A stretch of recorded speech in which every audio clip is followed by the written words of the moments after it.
नमस्कार. बातमी आहे अक्कलकोट तालुक्यातून. अक्कलकोट तालुक्यातील इब्राहिमपूर गावात शेतीच्या कारणावरून वाद, ट्रॅक्टरने चिरडण्याचा प्रयत्न. अक्कलकोट दक्षिण पोलीस ठाण्यात चौघावर गंभीर गुन्हा दाखल. शेतजमिनीच्या वादातून अक्कलकोट तालुक्यातील इब्राहिमपूर येथे अंगाचा थरकाप उडवणारी हिंसक घटना समोर आली आहे. शेतीच्या मशागतीवरून झालेल्या वादातून फिर्यादीला लोखंडी साखळी, लाकडी दांडके आणि लोखंडी कोयत्याने जीवघेणी मारहाण केल्याचं समोर आलं आहे.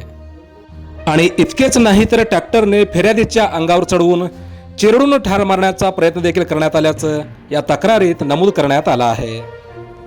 अक्कलकोट दक्षिण पोलीस ठाण्यात चौघांविरुद्ध गंभीर स्वरूपाचे गुन्हे दाखल करण्यात आले आहेत.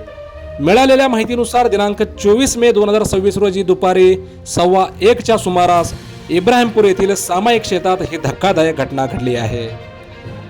मलकण्णा बसण्णा बबलाद यांनी दिलेल्या फिर्यादीवरून त्यांनी आपला भाऊ सुरेश बसण्णा बबलाद याला शेतात ट्रॅक्टरने मशागत न करण्यास सांगितले होते आणि याच साध्या कारणावरून सुरेश बसण्णा बबलाद, भाग्येश सुरेश बबलाद, महादेव सुरेश बबलाद आणि ट्रॅक्टर चालक महिंद्रा अर्जुन लाल या चौघांनी मिळून मारहाण केल्याचं या फिर्यादीत नमूद केलं आहे.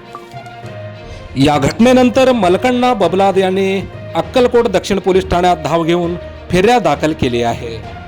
पोलिसांनी भारतीय न्यायसंहिता 2023च्या विविध कलमान्वये क्रमांक 311/2026 नुसार गुन्हा दाखल केला आहे. या प्रकरणाचा पुढील तपास पोलीस करत आहेत. मात्र जमिनीच्या वादातून झालेल्या या हिंसक प्रकारामुळे ग्रामीण भागातील कायदा आणि सुव्यवस्थेचा प्रश्न पुन्हा एकदा ऐरणीवर आला आहे. सोलापूर जिल्ह्यातील मोजक्या, निवडक आणि महत्त्वपूर्ण बातम्या पाहण्यासाठी सबस्क्राईब करा हेलो सोलापूर न्यूज चॅनल आणि नोटिफिकेशन मिळवण्यासाठी बेल आयकॉन प्रेस करायला विसरू नका. धन्यवाद.